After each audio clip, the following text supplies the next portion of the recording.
Hey, everybody, welcome back. This is episode 185, and my guest today is Brian Lunt. I'm excited to introduce you to Brian for a couple of reasons. One, Brian is a part of something that I'm doing new here at the podcast, where I'm doing what I call an artist in residence. Now, for some of you who may not know this, when I was a kid, I grew up as an artist, and so I would draw, I would paint. In fact, by the time I was in high school, I was teaching drawing and painting classes for a local art studio. Now, I've always been interested in and fascinated with the arts, primarily the visual arts, drawing and painting, but I've also seen over the years how artists and musicians collaborate. And sometimes, if a company, like let's say a Ralph Lauren or another designer, decides that they want to bring in a specific designer, they'll have what they call an artist in residence program. And so, whether it's an artist that's coming to present their work for a gallery or an artist that's coming to design clothes for a company, I've always been fascinated by this concept of another person coming in to create alongside the house or the studio. And Brian is the first of my artist in residence invitations that I've had. So Brian is a pharmacist, and I'm really excited for you guys to get to know him because we'll be doing a few episodes together as an artist in residence. Brian will be not only a guest on the podcast, but also co-hosting with me on future podcasts. With this background in pharmacy, Brian really brings a unique perspective. His overall mission and vision is to help people to reduce the number of medications that they are taking, which he says is quite shocking to his patients when he starts to have that conversation of, hey, I'm your pharmacist and I want you to take less medication. Focusing on partnering with the doctors and using behavioral and lifestyle interventions and changes, Brian is able to make these changes with all of his patients, from those that are in nursing homes and long-term care facilities, all the way to people who are just like you and I that are not living in that state. Now, what I'm excited about with this episode is Brian shares his unique perspective, not only as a pharmacist who is pushing this concept of reduction of medication, but also as a man who he's been a client of mine for the past, I don't know, almost year or so, and has made some pretty significant changes in his life with lifestyle intervention changes. And we talk a little bit about that towards the end of this episode. So in this episode, expect to learn and hear how certain lifestyle interventions are far more effective than what medications alone are, how you can start to have conversations with your healthcare professionals to discuss the length, the duration, and the efficacy of all interventions, whether it's medication or a lifestyle intervention, and how to make sure that that conversation is both collaborative but also clear and direct.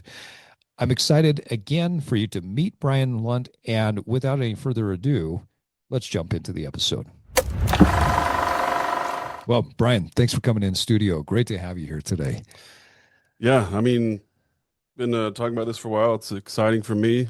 First time doing anything like this. Just like to start with one of the best. Yeah, well, I appreciate that.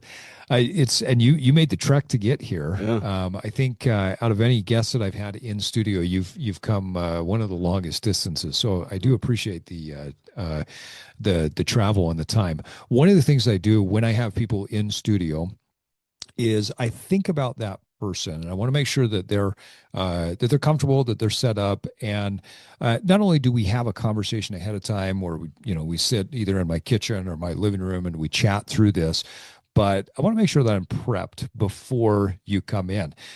So typically what I do is I have a gift for my guests when they come in that I have sitting on the table, and you're now using that as a way to write on. That gift is, let me tell you a little bit about where the idea came from with this. If I remember right, you have a tradition that you've created in your household where if your kids are giving you a gift, it has to be something thrifted, right? Yeah. I love this thing, and we'll talk a little bit more about that in just a second. So, what you're holding right now is a book, Dante's Divine Comedy that I actually thrifted several years ago. This version was printed, I believe, in 1989. And one of the reasons why I thought this would be a great gift to give you is it's thrifted, right? So we're staying in line with what your family's tradition is. Two, um, I think you're a funny guy. And so, while Dante's Divine Comedy is not necessarily a comedy, there's a lot of Some times when you and I are some talking. people some people may think listening to me is like the seventh circle of hell. Yes, circle. So Yeah. And so I thought, well, comedy, that's pretty kind of cool. But I also love how, when you read the Divine Comedy, if you don't know anything about it, which you're I have to thinking now. it's comedy. Well, no, it's Dante's version of, hey, this is what reality is, right? This is what life is, and this is what we experience from his point of view, and what hell looks like. And one of the things I love about your sense of humor is there's a lot of reality to it. Like you just have this way of packaging insights and perspectives that are both funny, but they're very real. So I thought, hey, I'm going to give you one of my older copies of Dante's Divine Comedy. So that's my thank you for coming here.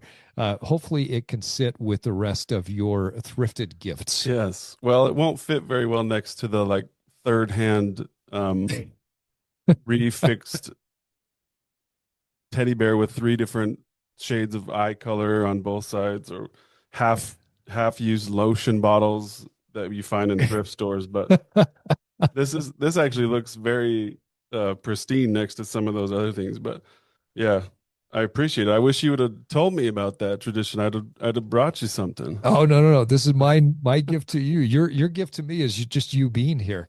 I want our listeners to get to know you a little bit better. So tell why. Well, I guess tell what the thrifted rule is in the house and Yeah. why this is a thing. Because I absolutely love this when you told this to me.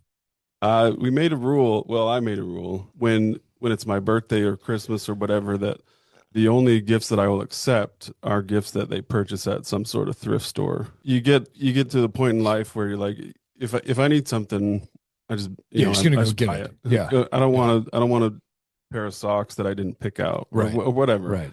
And so it was a little while ago. I just said, hey, I think this is gonna be a lot more fun for you guys. It's gonna be a lot more fun for me when we open these things, just to be like, this is hilarious.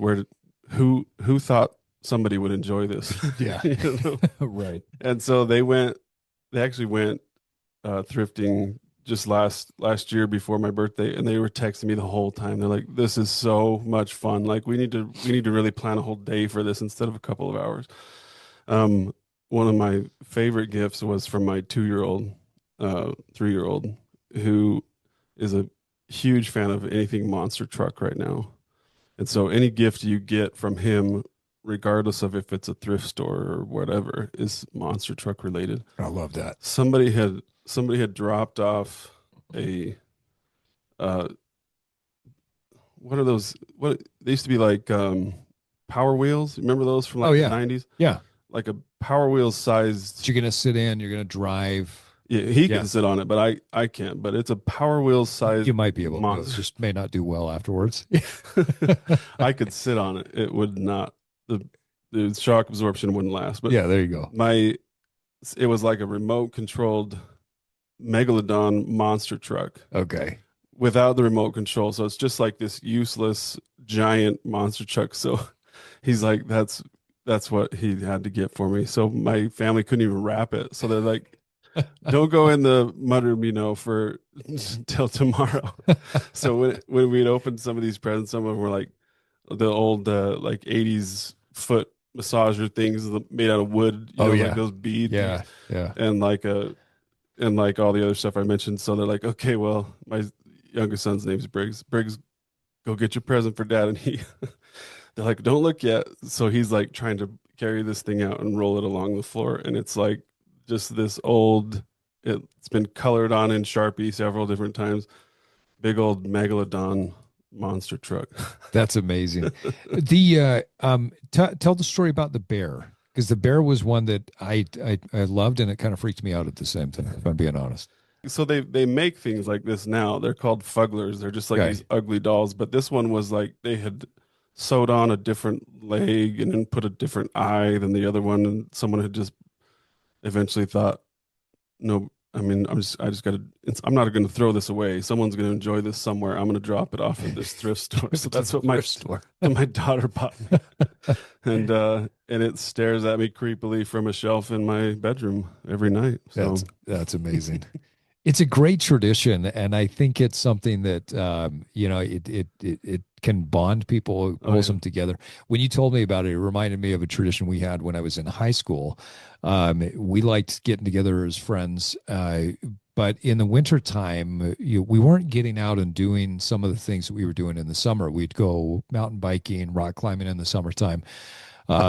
Colder, dark winter nights, we said, "Hey, what do we do?" So we'd never been like big gamblers, Mhm. but I got the idea once. I thought, hey, it'd be pretty fun to play poker together, but instead of gambling and giving like throwing money in there, what if we had two rules really? Rule number one is it had to come from or be on its way to a thrift shop. The other rule was that whatever you bet can be worth no value whatsoever. And so, you could bet, I, I mean, anything from the T-shirt that you were just going to send to the DI, to the thrift shop, or something that you just went out and purchased from the thrift shop that day. The funny thing is, my one of my friends, he bet his virginity, and That was on the way to the thrift shop. I don't know. That was the big question. A little bit of a rule He bend there. argued that there was no value to it. Fast forward several years, and we hadn't played this thrift shop poker in a long time. And several of us were Well, married. well, did somebody win it? What they did, yeah. Oh, So my friend Lyle won this, and he apparently hung on to that idea for several okay. years. The way we would play, or the way we played it, and still from time to time when we get together and play it, is you write out on a piece of paper what you're betting, because you're Oh, not going to I just was gonna say, lift up. how do you personify your virginity? Like, Yeah, that one. I don't know that I would I want to don't, see yeah, I what don't that want to would play look poker like. with that guy. And There are people that play that type of poker, but they I don't. probably do. Yeah, I don't want that on the table. So he anyway, you take these little pieces of paper, and then at the end you would redeem it from Yeah. that person. Now we also had a rule that you had to bring whatever it was to the poker game. It could be in your car, but you had to bring it there. So like if I won the double collared silk shirt, like Mm, I'm going to collect on that. yeah. So anyway, my friend wins my other friend's virginity, and he didn't collect on it, Oh, but he held on to the paper. Well, fast forward several years later, we get together. We're all married, but my friend who lost his virginity in the poker game wasn't there. About midway through the game, he pulls out. He says, "I'm betting Jared's virginity," and throws it on the table. And we had to go back in time and remember, okay, yeah, you were the one. So fast forward, a couple of weeks go by. I run into my friend Jared. I said, hey, by the way, um, Lyle bet your virginity the other mm. night in our poker game. And he Ultimate looked at betrayal. me and he goes, man, I always gave that away too easy back in the day. So when you told me about the thrift shop gifts, it took me back in time to my thrift shop poker. I thought, okay, we're on the same page here. So he has a unique story to how he lost his virginity that not a Yes, lot of people have. yeah. His Also, maybe a little, when I may, told his wife that she doesn't really own his yeah, virginity, and the sorry. losing of the virginity, it was our friend. She smacked him on the side. She's like, "What? You whore! You told me that I was the only one." So the thrift store gifts, that's my thrift store gift to you I for appreciate it. coming in here. I want to Worth the talk. drive for Yeah, there sure. you go. I want to talk a little bit about how you got into what you're doing right now. What was it that led you in this direction in your career? Well, I'm a pharmacist, so everybody knows. and I've done pretty much everything you can think of that a pharmacist might do. I think I've probably done. Um, I owned a pharmacy for a few years and was I found myself like when we take on a new facility with a long-term care pharmacy, we'd take on a new facility. I would be a little bit seeing dollar signs when I saw people with long med lists, Mm. and that felt a little dirty. Um, and then eventually I got to the point where uh, I just decided that I wanted to go in a different direction for various reasons, but I had great business partners who were able to just kind of be there and buy up my shares and stuff and let me figure out what it is I wanted to do. Got in contact with some medical director, uh, with some doctors who were medical directors or medical directorships over nursing homes, and one of our main focuses was med optimization. We called it med optimization management. So it had a little fun acronym MOM. Hmm. So we started doing these med optimization rounds or MOM rounds on patients, and you'd be astounded with the number of medications that you'd see on patients in nursing homes. Um, some nursing home average over 20 medications per patient, and so we would be able to go in and That's medications, not medications and supplements. That's just pure medication. well, no, that would be medications and supplements. Okay. Well, depending on the supplement, sometimes they list them. This is all from the reporting, we're subject to whatever pitfalls in reporting there are, but medications are usually pharmacy orders, sometimes supplements if it's Okay. an insurer or a liquid shake or something would go under supplement, but if it was multivitamins or fish oil or whatever else, they'd put that under pharmacy. So But so up to 20 or more pills, so yeah, essentially. Up regardless of to if there's 50. supplements or not, supplements are bigger pills than everything else. And so Mm. there would be 20, I think I saw 60 some medications on a patient here locally. And Wow. uh, we obviously see the sickest of patients in nursing homes. And so they're on 60 medications with deteriorating health. And, so as we got into the mom rounds and going and started seeing average numbers drop, and even anecdotally, like a patient who's on 20 medications, and you go in there and you say, "Hey, I'm a clinical pharmacist. I work with patients. We want to make sure we're optimizing your medications. We don't want you to have to take something if it's not beneficial, or on the flip side of that, if there's something that we need to go up on, we can do that too." They're always like, "Oh man, I take so many medications," and you go, "Okay, well let's work on that." So from an anecdotal standpoint, you can talk to this patient about how many pills they take, and after a couple months, we've cut that down by 5 or 6 different medications, and they're like, "Oh man, I feel like I'm hungry again in the morning for breakfast, or when I take my morning pills, I don't feel like I'm going to throw up or whatever." Um, and so that kind of spurred us on to kind of magnify these mom rounds. And so I started working with this group. They have come and gone, but we have been able to use this pursuit of med optimization in several other arenas just because we call it polypharmacy, patients on a lot of medications, Mm. polypharmacy. So been able to just kind of focus on this for the last 6 years, and just visiting people in their facilities, at their homes, over a phone call or whatever, and being able to really just drill down what it is we're doing with these medications and what we'd like to see instead. So I don't know if that's an answer to your question. It's kind of long-winded. No, I think Sorry. it's a great answer. And I think what I find fascinating about what you're doing is that you are, I think, a pharmacist, someone in the medical community would maybe not take this approach of let's get you on less things. It's about, oh, you need this. Let's prescribe that. And then, oh, you're getting sick from that. Let's prescribe something else. Why did this approach resonate so much with you? Well, you can look up statistics and see that the more medications people are on, the more often they're admitted to the hospital. Mm-hmm. The more medications they're on, the more often they fall. The more medications they're on, the more side effects they're having. And that this correlation of more medications for more problems is not leading to better health. It's leading to more problems, more hospitalizations, falls, deaths.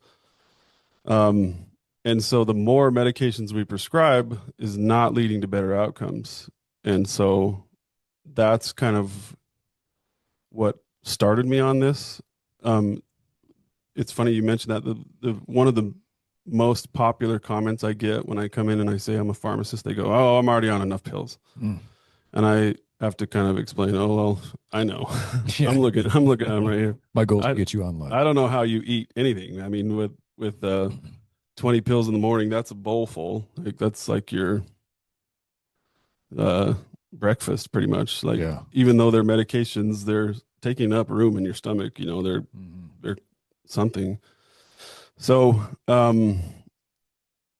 that also kind of helps to unify.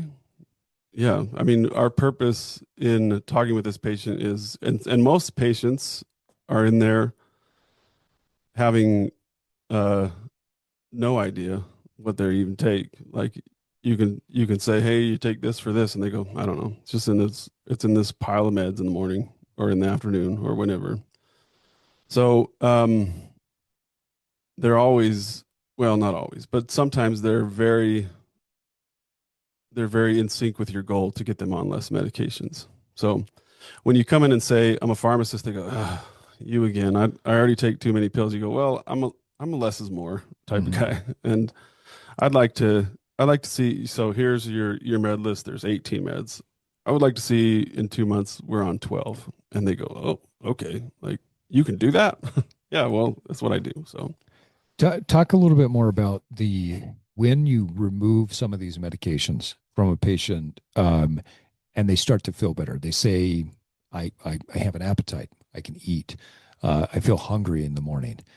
Um, what is, how have we gotten to the point where feeling horrible, not having an appetite, taking a handful of pills every morning, how have we gotten to this point where that's okay? And that's our current state. not only is that okay, but that means you need more meds. Yeah. There's so many patients in these facilities on medications for appetite stimulation. Um, so that's a great question. One of the reasons um, why I think we're there is because if you visit the doctor and he says, you know, eat more protein, more vegetables, and doesn't prescribe you something, you sometimes you come out of there going, oh, that was a waste of time. Like I know I'm Mm. supposed to eat more protein and more vegetables. So, and I don't want to downplay the importance of any of the medical professions, but I think we've gotten to the point where, and the saying is, there's a pill for that. Mm. Any sort of thing that we've done enough rounds of research of enough classes of medications that any sort of problem you might have, there's a pill for it, and it represents a cost to you financially, but not um, you don't have to do anything extra in your day. You don't have to get up early and exercise, or Yeah, just take a pill you take a you're pill and fine. you're gonna you're gonna be okay. It's interesting, when you look at the allopathic uh, medicine process, system, mindset, we identify symptoms, right? Doctors identify symptoms, and then there's some sort of prescription to get rid of those symptoms. Um, I'm not knocking the system itself. Every once in a while, I'll have somebody say, "Oh, I bet your doctors hate you because of some of the things you say." I'm not opposed to the medical profession, like not at all. I've got a brother who's a doctor. I've got a brother-in-law who is a an endodontist. I'm a fan of the medical profession. I think that in general, medicine saves so many lives, and yet it's still challenged. And I think anyone that is in the medical profession, whether you are on the in the drug side or you're in some sort of primary care or specialized care, would say the same thing, that there's a problem here. We look at symptoms, that we prescribe something, and there's some missing pieces. There's some lifestyle factors, as you mentioned. There, if you go to a doctor and they say, "Hey, you need to start eating more protein and you need to start moving better," people get upset. They get offended by that. I think back to a few years ago, one of my clients, very, very smart. I believe she got her medical degree when she was like 19 or 20 years old, because she was so accelerated in her learning that she was able to, get through school, college, everything so fast. Brilliant individual. And she said to me once, Steve, I had a client come in and it was clear the most important thing was that they watch their diet, they exercise more, and they lose weight. I told him that, and he was so How upset. dare you say Yeah, that? so offended. You can't tell me that I need to eat different. You can't tell me that I need to lose weight. That's so offensive that you would say. And she looked at him and said, "What do you want me to tell you?" As an internal medicine specialist, as your primary care physician, that's what will make you healthier. No, that's not it. I just need a pill. And she was lamenting to me in this conversation that we were having that uh, even as a very, very intelligent, very brilliant doctor, she can't say that without backlash from patients. She's not body positive. Yeah, Yeah. exactly. Yeah. You're What's her fat name? shaming. Let's get it out there. Yeah. We are fat shaming me now Jeez. is what we talk about. And so I believe medicine has saved a lot of lives. I think that, the advancements that we have in medicine are phenomenal. But at the same time, there's a gap in there, both maybe on the provider side, but also on the patient side, where we need to bridge that gap with lifestyle intervention conversations. Talk about chronic disease. It's on the rise. Like many others have discussed, there's chronic disease and lifestyle. They're directly tied, right? Talk about your perspective working in this space of how chronic disease has continued to rise despite the prevalence of more and more medical advancements and more medication for these diseases. Great question. If I were an alien and I visited the Earth and they were to show me all of these medical advances and all these medications, I'd be like, well, you probably have no fat people walking around and whatever. But the correlation doesn't show that. The more medications someone is prescribed, the more likely they are to have, serious problems, serious adverse effects from the medications. And so, but to circle back, your question is, we talk about chronic diseases and we talk about medical advancement. Um, there are some, genetic predispositions to certain chronic diseases. You may be more likely to develop diabetes if your family and your grandparents and all those people had type 2 diabetes. You may be Right. more likely to have high blood pressure if you're a certain race. Black people maybe have higher prevalence of hypertension Right. than others. And so, um, but if you look at every sort of chronic disease has a association or the American Diabetes Association, the American Cardiatrics Association, Cardiatrics. I think I just made that word up. Cardiology Association. I The like cardiatrics. yeah, We'll go it's with like that. for Yeah. the little kid for the kids, Yeah. For the kiddies. because that's going to be a thing. Yeah. Cardiatrics. Cardiatrics. Um. So everybody has a guideline, and step one in all of the depression doesn't seem to be like uh as same as the treatment guideline as hypertension does or diabetes does. But step one in every one of these guidelines is consider therapeutic lifestyle changes. Mm-hmm. And so that's, I guess, I mean, kudos to the people that develop the guidelines. It is, however, really easy in this day and age for somebody to come in with a high blood pressure, um, and you to say you need to eat less sodium, you need to eat more protein, get out there, walk a little bit, jog if you can. Yeah.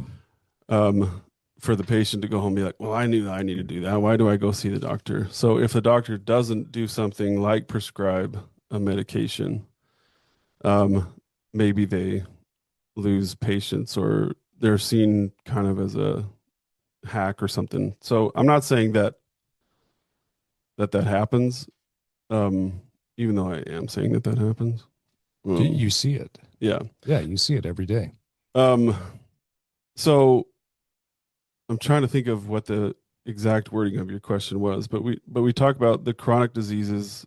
They are tied to lifestyle. That's what you said. They're tied to Yeah. lifestyle, Right. and that's irrefutable. There's you won't even if you're genetically predisposed to diabetes, if your lifestyle is terrible, your diabetes is going to be worse. I think we understand even more so nowadays with the rise of research with epigenetics that if you have a predisposition for your genes in your genes to be diabetic, for instance, um, then that doesn't mean that you're guaranteed to become diabetic. Mm-hmm. The epigenetics teaches us that that is exposed more based on lifestyle and nutrition factors. Hey guys, if you've been around for any period of time or you're hanging out with me on social media, you know that I am on a mission to try to see if I can run 50 miles in a grueling trail race before my 50th birthday. Now, the race is on March 28th. I turned 50 in May, and I wanted to know, could I compete in a grueling 50-mile trail race before my 50th birthday? Now, this is coming from a guy who was a sprinter when I was younger, and up until last year, probably only ran 9 miles one time, nothing more, and certainly a lot less. So, can I, as a sprinter and never distance runner, achieve my goal of hitting 50 miles before my 50th birthday? We'll see on March 28th. But one of the best things that I've done as I've prepped for this race is I've partnered with First Optimal to help me out with my peptide routine. Now, I started taking BPC 157 to help me in my recovery, and I can't say enough about it. First Optimal is a great company that I feel comfortable recommending to you. If you want to learn more about peptides or any type of hormone replacement therapy, go to becomeanevolvedman.com to learn more. I've got a good friend of mine. He's actually been on the podcast a couple of times. And so he's African American. He's a bodybuilder. He's extremely healthy, and he found somewhat early in his coaching career that a lot of the African American men that he was working with had certain medical challenges. And he said, what I noticed though, Steve, was that the if they were African American males that if we go back into the history and they came across the ocean on the slave ships, then they were predisposed to have certain conditions that Africans don't have. Mm. And he said he found through his research was that the conditions that happened during that time, if you were coming across the ocean, sometimes they were given salt water rather than real water.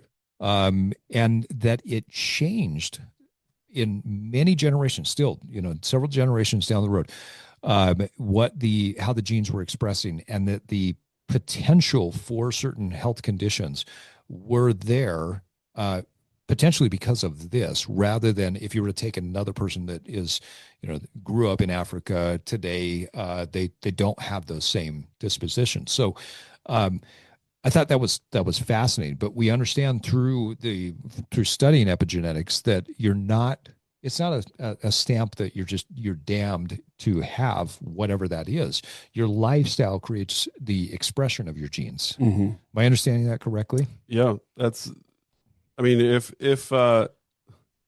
cancer is one of those things that's a high genetic component. Right. If it were that, oh, grandpa had colorectal cancer, you know, sorry.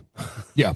Yeah. There's that would kind of defeat this whole evolutionary type of theory. Is like, well, why can't we change that? You know, we were able to change melanin content in our skin based off of where we live in the world. Yeah. Why can't Yep. we change, a genetic predisposition for blood sugars, Yep. And the my point is you can, you know. Well, so I want to come back to something that you mentioned earlier when we were talking, and you referenced it just now of therapeutic lifestyle changes. Um, there's a difference between someone recommending a lifestyle change, but then having a therapeutic lifestyle change. I'm curious to get your perspective. What is the difference between I'm going to tell you to change your lifestyle versus I'm going to prescribe certain things within your lifestyle that create a dose response relationship here? Well, so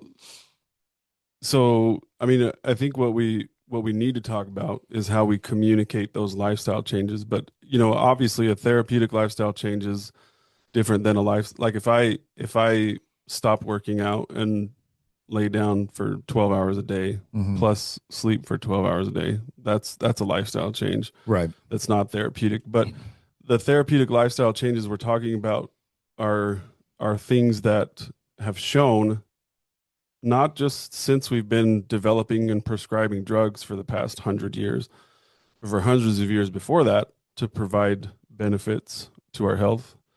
Um, and for some reason, we're getting to the point where we think, oh, there's this new injection for weight loss. I just want to do that instead Yeah. of work out. Right.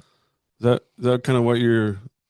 Yeah. And I think that, so I guess part of what I'm getting at, or what my question is if I go to a doctor and the doctor puts me on some sort of medication, right? There's a dose response relationship that they are prescribing. So we need you to take X number of milligrams of this pill, X number of times per day or times per week, right? So it's Mhm. very, very specific.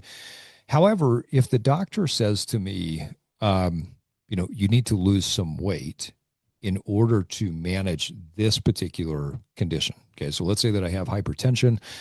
Let's say that I have, the confluence of these hypokinetic diseases. I've got hypertension. I've got hyperlipidemia. I'm struggling with several things that are related to me being overweight. Mhm. Rarely have I heard doctors say, we need you to lose 50 pounds. We need you to start increasing your protein intake from this to this. We need you to start out with a base level cardiovascular program where you're going to start with a zone 1, zone 2 training 3 times a week. Over the course of 6 weeks, we're going to then increase that to this level, right? So if that were how it was communicated, I don't think anyone would come out of that doctor's visit going, "Well, I knew that." Yeah, right, If someone right. were to go into the doctor and he said, "You're 250, you're too fat, you don't eat well enough. Yeah, Eat better, lose weight, come back in 6 months." That 6 month appointment's getting canceled for sure completely, right? because we don't. But if on the other hand, um, like you say, you come into the doctor and he goes, "Okay, we're seeing A1C levels creep. We're seeing blood pressure numbers creep. Here's what I want to do. I want this amount of protein for this week, and next week I want it to be this. And I want this amount of exercise for this week. Here's the, Mhm. specific types of exercise." I think, that would be as beneficial.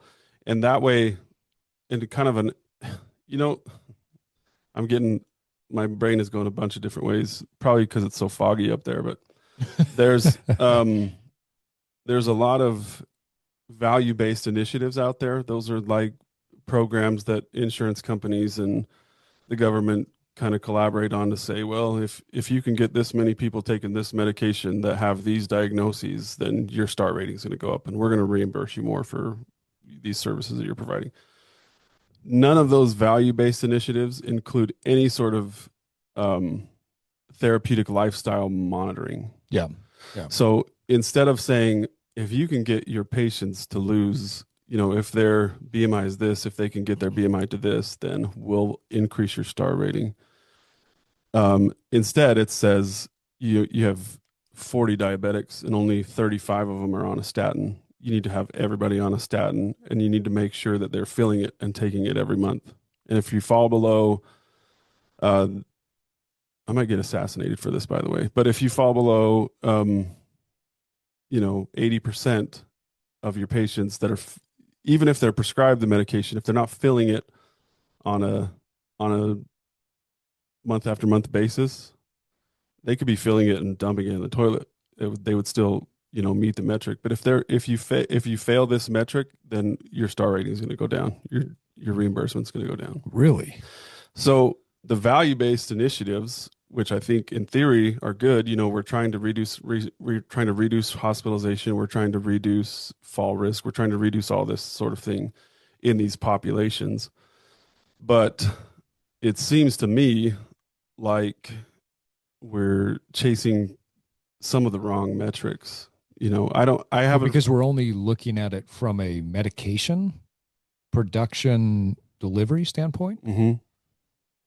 Interesting. There are inside these initiatives med adherence things. If you're on a ACE inhibitor, if you're on a statin, if you're on metformin and whatever else. And so instead of, losing weight, exercising, trying to get off of these, in fact, if you get off, this is another silly thing. If you get off of, say, one of them is called a medication for blood pressure called lisinopril. That's part of some of these value-based initiatives. If you get off your lisinopril, say in June, because you've lost weight or because your blood pressure numbers are good, they don't have any idea what your weight is and what your blood pressure is in this level of things. But you're going to fail that measure for that patient. Hey guys, as you know, if you've taken the nutrition archetype quiz before, your way of eating is different than another person's way of eating. And the way that you change how you improve your lifestyle is going to be relevant to what your archetype is. Now, your nutrition archetype is something that we understand based on the way that your psychology, your social structure, and your emotional makeup are. The way you relate to food has very little to do with what's around you and your biochemistry, and a lot more to do with how you're psychologically, socially, and emotionally tied to food. So if you want to make nutrition changes, you have to understand your psychology, your social structure, and your emotional makeup first. The easiest way to do that is jump on to becomeanevolvedman.com, go to the nutrition archetype quiz, take the quiz, and at the end of it, you're going to understand what your primary archetype is. Now, yes, calories, macronutrients, micronutrients, fiber, water, all of these things matter. They are important to understand. But if you don't understand your nutrition archetype first, you are really going to struggle to make long-term lasting changes to your overall health. So if you haven't done so already, make sure to go to becomeanevolvedman.com and get started on your path of evolution by taking the nutrition archetype quiz first. If you finish with that and you decide, hey, I'm still struggling, we also have what we call a breakpoint quiz on the website. You can take the breakpoint quiz, and this will help you to understand where your breaking point is. So if you tend to be a binger at night, and you say, well, hey, I know that. What this breakpoint quiz is going to do is help you to understand the psychology behind where your breakpoints are so that you can start to make some progress and not continue to fall over that same hurdle over and over again. So if you don't know your archetype or you want to understand more detail about where your breakpoint is, go to becomeanevolvedman.com and take one of the quizzes today, even though they have ostensibly improved. So the doctor can be on in his health record documenting all this, saying, they're doing great. We don't want to have to be on this medication anymore. It's bumping their kidney function. They're still going to fail that measure for that patient. There's a specific time during the year. This is maybe way too far into the weeds, but specific time during the year with these initiatives that you can decrease medications, but it's like October through December or something like. So you Why could be you why could, those times? because that's the end of the year. So they're trying to make sure they're meeting their med adherence for the year. So you could potentially, and this Is that a I don't know if is that this a happens. financial? Yes, I don't know if this happens.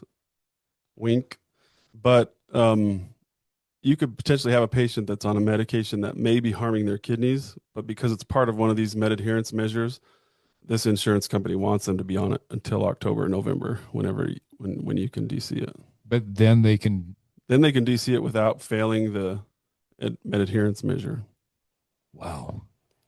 And so if Too I'm too hearing, far into the weeds, but yeah, the star rating that's all financially related. well, it's far into the weeds, but it affects how patients are taken care of. Mm-hmm. Correct? Mm-hmm. It affects how care providers are prescribing medication. Yeah. Well, and so let me try and avoid assassination by saying that there are patients that do need to be on, the statin or the ACE inhibitor or whatever, um, and making sure they're compliant with that is, what we should be doing. Yeah. But like you alluded to earlier, if the doctor at that visit was like, okay, here's what we need to do. I would love to see you at a 12-minute mile in the next 2 months. Yeah. Um, Yeah. I would love to see you down 10 pounds in the next 2 months. I would love to see this, this, and this. And then be like, okay, we're at the point where your blood pressure numbers have dropped significantly because of your therapeutic lifestyle changes, which happens. All these numbers drop with exercise, proper diet. Mm-hmm. Like these are the things I was saying earlier. We knew this hundreds and hundreds of years ago. Yeah. Yeah. Um, A1C drops, cholesterol drops, blood pressure drops, pain levels in your knees, all that, everything drops. Um, and I- being able to document that in your EHR is one thing, but these financial benefits, and this is not for all doctors everywhere, but they exist for some of these insurance programs. Are there programs? Are there incentives that are put out there to help people to actually get healthy with these with therapeutic lifestyle change? I I think they're out there. I think a lot of insurance companies, especially with a younger population, they do have benefits that pay for gym memberships. They have benefits that Sure. measure you know BMI or something like that. Um, but as far as like a financial, you could call that a financial benefit, I guess. You're paying for your gym membership, but if you're a doctor who's taking care of this population and their BMIs are all dropping, the doctor doesn't get a financial benefit for decreasing patients' BMIs. Yeah. He gets, he doesn't even.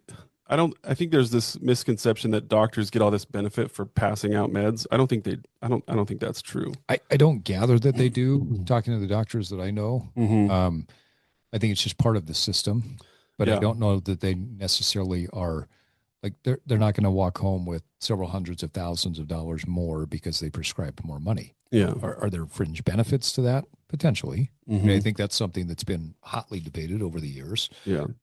And maybe I don't know that it's a dirty little secret, but I think it's might be something that's there. Yeah. The so I guess I'm not trying to alienate doctors because I don't think that at the end of the month every script gets counted and the insurance sends them a check. No, I no, think I think that the insurance companies are, between them and Medicare, Medicaid, and all that sort of stuff. There's a whole bunch of stuff that goes on, that there is some financial benefit for the med adherence, for the certain metrics that are there. And I'm not saying that those are bad metrics. I'm just saying that they're not complete yeah, metrics. and I think that's fair. And I'm with you. I think I've never met a doctor that I look at and think that's a person that is just in it for the money. They don't have morals, values. They're not there to help heal people. Like I've I've met some of those never. guys. What's that? I've met some of those guys. Yeah, you may have. I haven't met any of them. They probably exist just like people exist like that in any business, any industry. Um, but it seems like our system is set up to consistently push uh, this really lack of health. I think we were discussing earlier. One of the things that has shocked me as the government's guidelines for nutrition have come out is as I've looked on social media, I've looked at primarily large media, so Hmm. larger entities, news organizations, and the way they've been attacking the HHS and Secretary Kennedy and saying this is horrible. These are bad recommendations, and they'll pick one thing and then they just ride that horse to all the way to the seventh level of hell. And it's clear to me that they haven't even read the Hmm. paper. Like they've looked at the picture and then they've picked a point that they're going to argue with. Well, they're telling you to eat more butter and tallow. That's horrible. And here's why it's horrible. Uh, let's look at the context of Hmm. what they're recommending. They're saying that butter and tallow are not horrible, right? That they have some fat soluble vitamins to them, and that they can be a part of your overall diet. Hmm. But they're also recommending, in line with all of the other science, that your total saturated fat intake should still be about 10%. We got a lot of research that shows that that's still pretty healthy. And as I read through it, I think as I mentioned to you before, I'd say about 98, 99% of what I read in there to me lined up with what the scientific research showed. The only thing that may not be just fully in line with science is the recommendation of limiting the artificial sweeteners. But I'll be honest, as a coach, I still recommend that people don't do a lot of artificial sweeteners not because I think that they're harmful per se to your overall health, but I think it harms your ability to taste the flavor of real food. Now, the big push behind this new government recommendation is eat whole foods. Well, if we eat whole foods, we then learn how to nuance our tastes. Most people's taste buds nowadays are awful. They Hmm. they know high sugar, high fat, high salt, and they can't pick up on notes and flavors and nuance from great tasting food because if I'm constantly shoving potato chips and that burrito from the gas station in my mouth, I don't my palate's changed. Yeah. So I actually recommend clients don't over-index on these artificial sweeteners. So I look at it and I think, okay, so the government has put this recommendation out there. Um, but in major news outlets, they're fighting against it. They're saying this is unscientific. This doesn't line. No, it's like go through the details. It lines up with the science if you read all of the paper. Well, why would they be against that? Because if people start eating whole foods, they actually followed through on this, so many things change. You start eating whole foods and you get regular, consistent fiber intake, you're not going to be on GI medications for a long time. You start eating more protein, you're going to develop muscle. You are going to be more metabolically active. There are so many downstream effects of following those lifestyle changes. So I do think that there is, as you mentioned, there's a kind of a break in the system where it might not be holistic enough to help people, and it may not be prescriptive enough to help people to make these changes.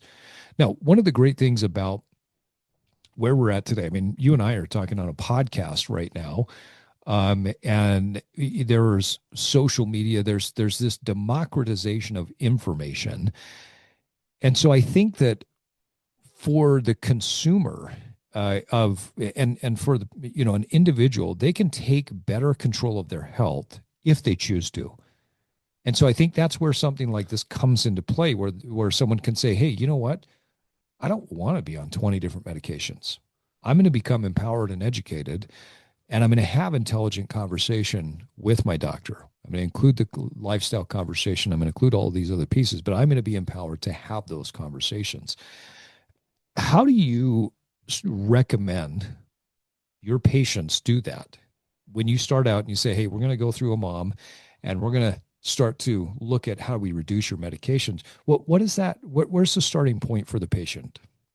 You mean in their communication with their doctor after we talk, Yeah. or Yeah. okay?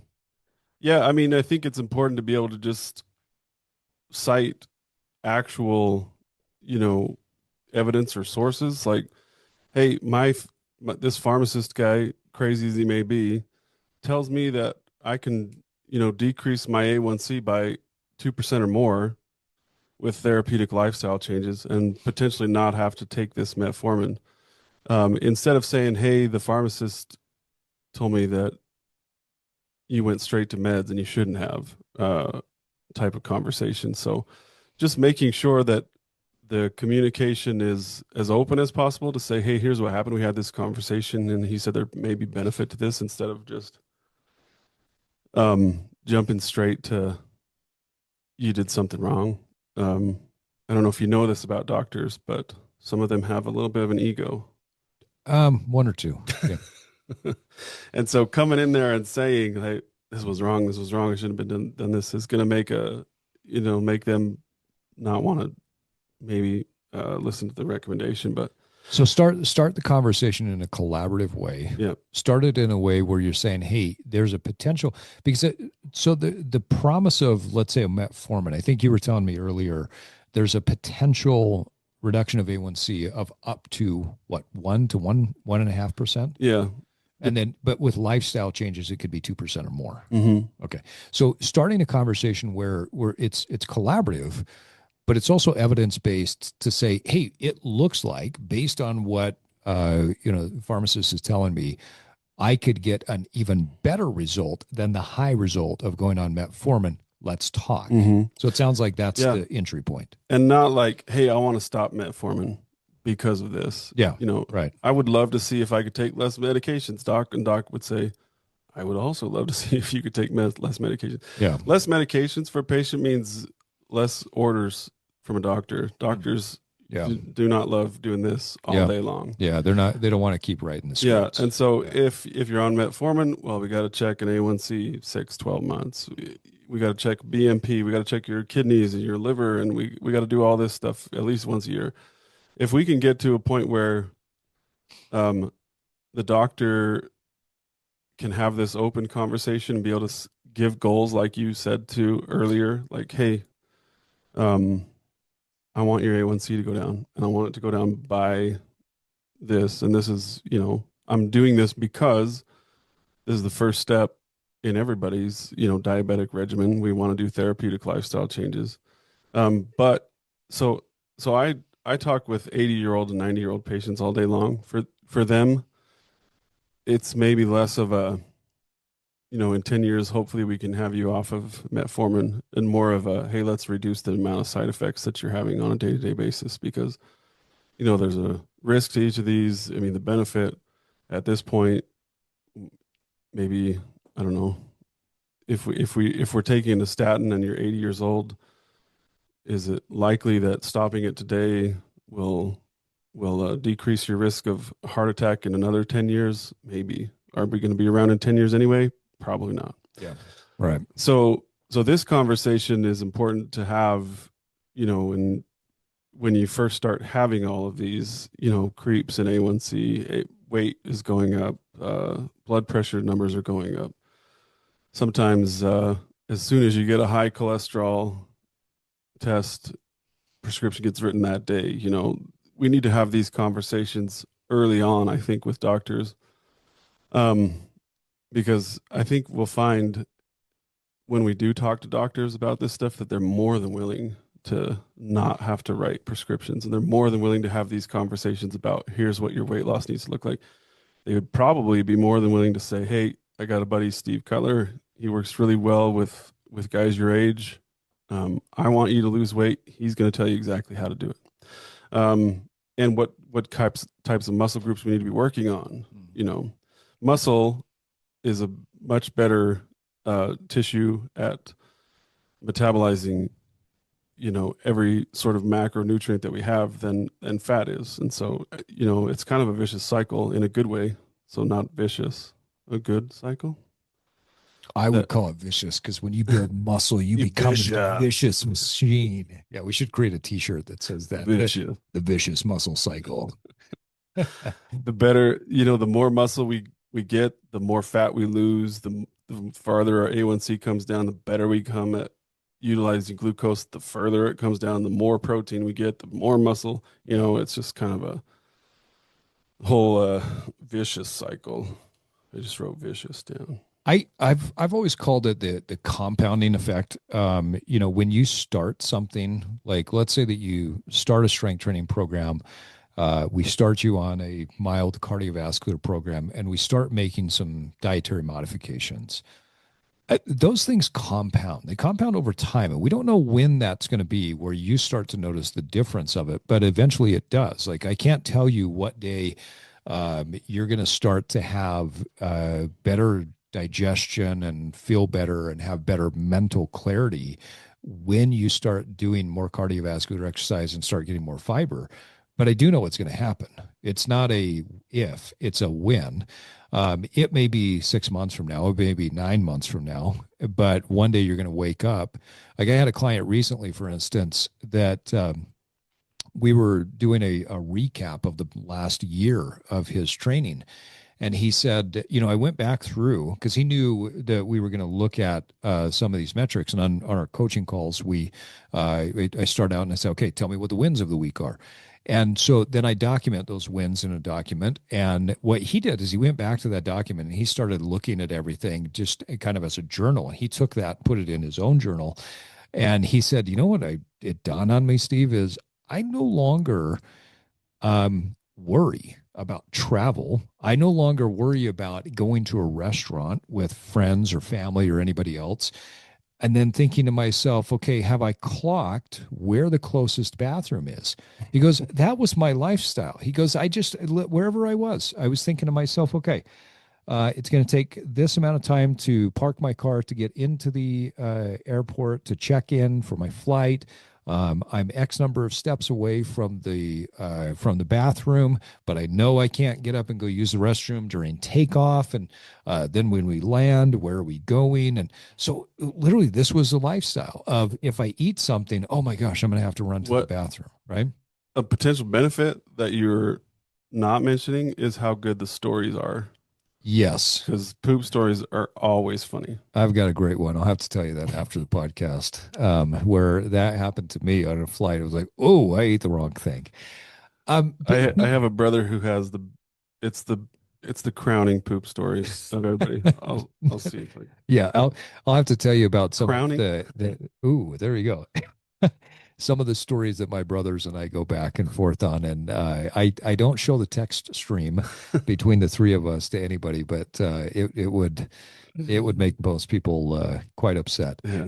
So this client went from having that as an ongoing thing, going on a trip with friends and just constantly thinking, okay, when are we going to stop at the gas station?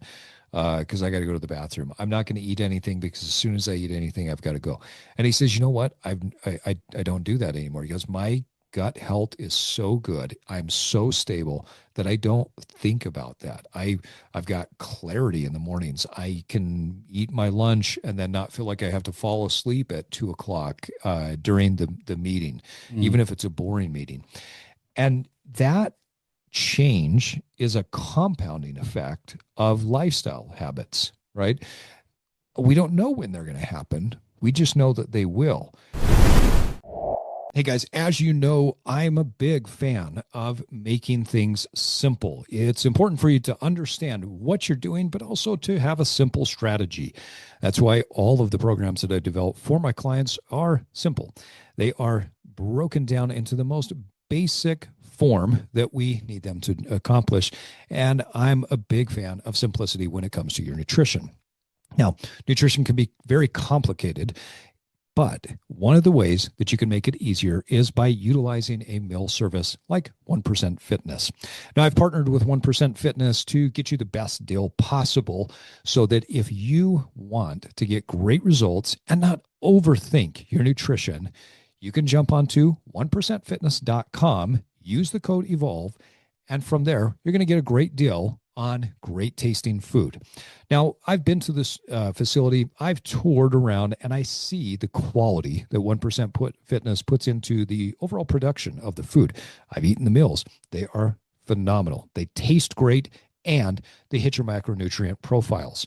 And so, if you want convenience, you want to get in great shape, you don't want to worry about weighing out and counting your calories, your protein, your fiber, and you just want a simple solution, go to 1%fitness.com, use the code EVOLVE, and you're going to get a great deal on great meals. The more muscle you build, the better your metabolic rate will be, but not just the rate of metabolism. It's not that, hey, I used to be, burning 2,000 calories a day. Now I'm burning 2,200. But the way that your body is able to metabolize the food, you have the ability to eat more fat some days, less fat, higher carbohydrates on other days, and you have the metabolic flexibility to process both. Man, that is life changing for most people. Well, it's like with any like walking and lifting weights. Like Yeah. if you're on a hike one day, you may have to do both of those things. Move a tree stump and do Right. if you've never done that before, it's going to be the worst day of your life, Yeah. Yeah. Um, one thing that we know is that metformin or lisinopril are not going to reverse the disease state. And so, Yeah. It's a moderation of the symptoms, right? yeah. Yeah. Well, I mean, they are protective in some respect, like, but if you start, say, lisinopril for blood pressure in most patients who don't make any lifestyle changes, there's not an opportunity to stop that medication. The disease process is going to continue and get worse and worse. Same with metformin. You're not introducing a medication that's curable. You're introducing something to help with some of the symptoms, help with some of the, we're decreasing blood sugar, so that down the road is going to help with some of the neuropathy or some of the retinopathy or other things like that. Um, and so when we talk about medication versus therapeutic lifestyle changes, and sometimes that is as drastic as it is because you can avoid or reverse some of these diseases with therapeutic lifestyle changes. Right. But sometimes it's a hybrid. We do therapeutic lifestyle changes and lisinopril or metformin or whatever. But we know that um, as we go, the body systems deteriorate with age. So the medication's not going to work as well as it was. We're going to have to add something else. And there's never like a point where you go, oh, metformin worked. We get it back off now. Mm. I don't know if that makes sense, but Yeah. But lifestyle changes can facilitate that reduction in medication well, and potentially the ending of it I don't in certain cases, I don't right? think I don't think can is the right word. Will, like, I mean, I don't know of a case that I've seen, and depending on how many people are going to hear me say this, there may come up, but I don't think if anybody is making actual lifestyle changes that they're not just lying to their doctor about. I don't think there are cases where it didn't at least help, in some respect. Um, so A1C is going to go up and up and up regardless. You're going to have medications. You may have to add more. It may be stable, but without lifestyle changes, there's going to be no reversal of things. And this is what I think when you and I started talking about this episode and the potential of doing multiple episodes in this vein of evolved medicine, about that it's not just about medicine, let's take the pill, but it's about how do we create progression and I guess sometimes regression disease states, but progression, evolution of a lifestyle so that you become healthier, right? I'm curious. I want to come back to the therapeutic lifestyle change concept. I've got my thought on what some of those are, but I want to hear your take. What would you consider to be some therapeutic lifestyle changes? Let me preface this with saying that I don't think that we're meant to just be comfortable all the time. I think that that's a modern convenience that's been created in the last little while. Mm-hmm. I read a book that you recommended to me where a guy was working out in an air-conditioned gym and he thought to himself, how ridiculous is this? Like I'm working out in this gym that's 70 degrees Yeah. when I could be just outside in the sweltering heat, acclimating to that. What's going to be better for me, running on this treadmill or running through a trail up to the, and I'm not decrying treadmill running either. I'm just saying, like, we're not meant to feel comfortable all the time. Yeah. In fact, feeling comfortable all the time is what leads to increased rates of childhood obesity, increased rates of anxiety, increased rates of depression, any sort of mental illness. All of that is related to this need to feel comfortable Yeah. all the time. Yeah. I can say unequivocally that over my almost 30 years of coaching, the people that I've met, whether they were clients or just people that I met and talked to, that are constantly going towards comfort, right? Oh, I need to have my next meal. Oh, I need to be warm all the time. The ones that constantly have a habit of going towards comfort, they're the most unhealthy people in the long run. The people who tend to lean more towards discomfort are the happiest, the healthiest, the most emotionally resilient, the most emotionally intelligent people, because they don't get, like they can miss a meal and they're okay, Mm-hmm. right? The whole world doesn't fall apart. And everybody that's with them doesn't know they missed a meal. Exactly. They're not losing We their get it. mind because they haven't eaten today. Like, no, yeah, okay. So you're a little hungry. So blood I sugar might be a little That low. is one of my Sorry, pet peeves right? is that when somebody says something and they go, "Oh, sorry, I'm just tired," or "Oh, sorry, I'm just hungry." I'm like, oh, Yeah. it's so annoying. You're emotionally Who, unregulated. who cares if you're tired? I'm tired and hungry too. Yeah. I haven't Yeah. cried yet for in front of you. Anyway. Right. Right. So So therapeutic lifestyle changes. How would you define that, or what would fit into the bucket of therapeutic lifestyle changes? well, it's a broad thing because like I said, I talk with 90-year-olds who I think could benefit from some therapeutic lifestyle changes versus 20-year-olds who I'm like, you should be climbing Mount Everest, dude. Like, Yeah. so it depending on your level of activity, it means become uncomfortable for a little bit today. I like that definition. And if that means I need to do I need to squat into my bed and stand up out of my bed and sit back down into my bed for 15 minutes, that's what it means. Yeah. If that means if I need to go from every time I'm thirsty drinking a can of Dr. Pepper to every time I'm thirsty, I'm going to drink a can of Dr. Pepper, but then I'm going to alternate that with a water. Um, all the way up to, you should be exposing yourself to extremes of temperature. You should be exposing yourself Yeah.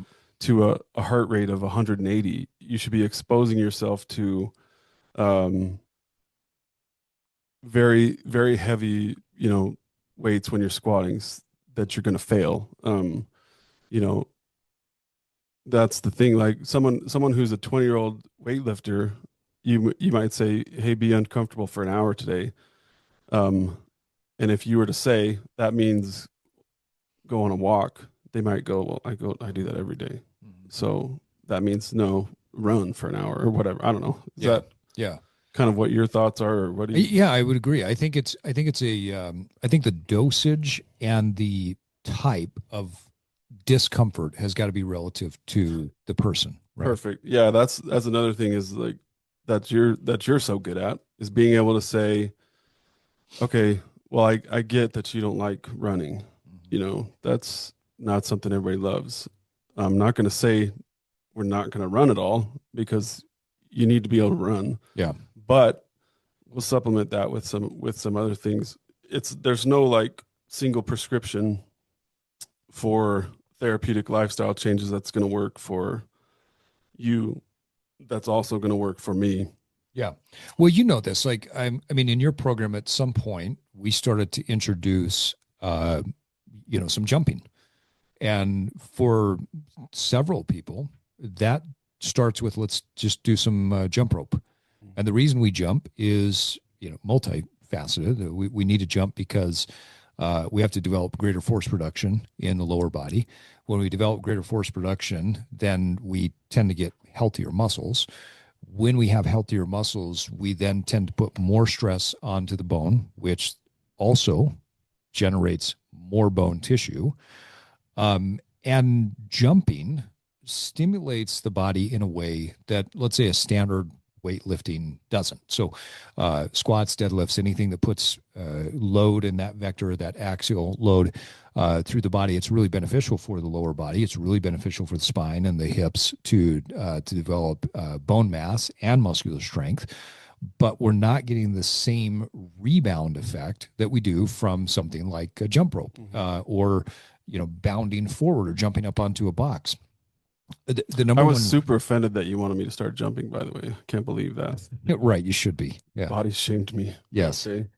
But we like people become poor at those things because they don't do them. We're slow because we don't run fast. We don't demand our body generates that force anymore. We can't jump because we don't jump. Like there's no age limit to any of this stuff. I mean, I've got a guy who, what is he, 55, 53, 54 years old, I guess. And when we talked about what his goals are for this year, one of the things that he wants to do is he wants to be able to dunk a basketball again. He hasn't been able to do that for several years, but he says, "What do you think? Can I do that?" Absolutely. He goes, "But I'm this age." I said, "Your body does not know age. What your body knows is the training effect. It knows that if we put certain parameters in and we successively improve your ability to hit those parameters, you will eventually be able to dunk the basketball. You've been able to do it before. You have the height. Now, for me to be able to dunk a basketball, I think that's pretty questionable.